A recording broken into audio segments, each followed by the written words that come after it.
वैसे तो आज पूर्णिमा की रात है, पर आज जो कहानी मैं तुम्हें सुनाने जा रहा हूं उसका विषय है ग्रहण। और ये कथा विष्णु पुराण और महाभारत दोनों में ही है। ये कथा समुद्र मंथन के बाद की है, जबकि देवताओं और दैत्यों में अमृत को पाने के लिए होड़ लग गई थी। तब भगवान विष्णु ने मोहिनी का रूप रखा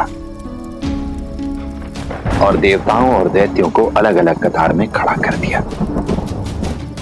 देवताओं को एक कतार में खड़ा करके अमृतपान कराने लगे, पर इसी बीच एक असुर जिसका नाम था स्वरभान, वो देवताओं की कतार में सूर्य देव और चंद्र देव के बीच जा खड़ा हुआ ताकि वो छल से अमृतपान कर सके।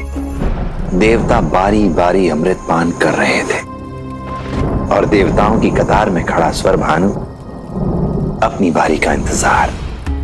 उसे कोई पहचान नहीं सका था। अंततः स्वरभानु की बारी आई और उसे लगने लगा कि अब उसे अमर होने से कोई नहीं रोक सकता। और जैसे ही स्वरभानु अमृत पीने के लिए आगे आया, सूर्यदेव और चंद्रदेव ने उसे पहचान लिया और विष्णु भगवान को बता दिया। पर तब तक स्वरभानु अमृत पी चुका था। अमृत गले से नीचे ना उतर पाए, इसलिए भगवान विष्णु ने तत्काल स्वरभानु का गला सुदर्शन चक्र से काट दिया। गला कटते ही अमृत शरीर से बाहर गिर गया, पर स्वरभानु का मुख तो अमृत चख चुका था। तब ब्रह्मा जी ने स्वरभानु के सिर को एक सर्प के शरीर से जोड़ दिया, जिसे राहु कहा गया, और स्वरभानु के धड़ को सर्प के फन से, जो कि केतु कहलाया। स्वरभानु सूर्य देवता और चंद्र देवता के कारण ही अपने मकसद में कामयाब नहीं हो पाया, इसलिए वो सूर्य देव और चंद्र देव से द्वेष रखता है।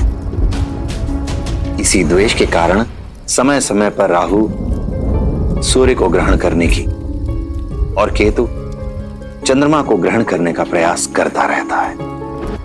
पर थोड़ी देर बाद सूर्यदेव राहु से और चंद्रदेव केतु से मुक्त हो जाते हैं। राहु केतु अधिक समय तक सूर्य और चंद्र का ग्रहण नहीं कर पाते हैं, क्योंकि राहु के पास खाने के लिए मुख तो है,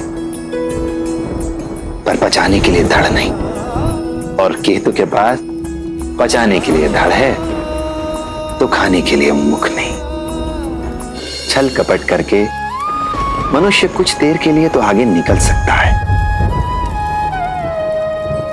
पर उसका कभी भला नहीं हो सकता। चाहे स्वरभानु हो या फिर रावण जैसा विद्वान, उनका छल, उनका कपट ही उनके पतन,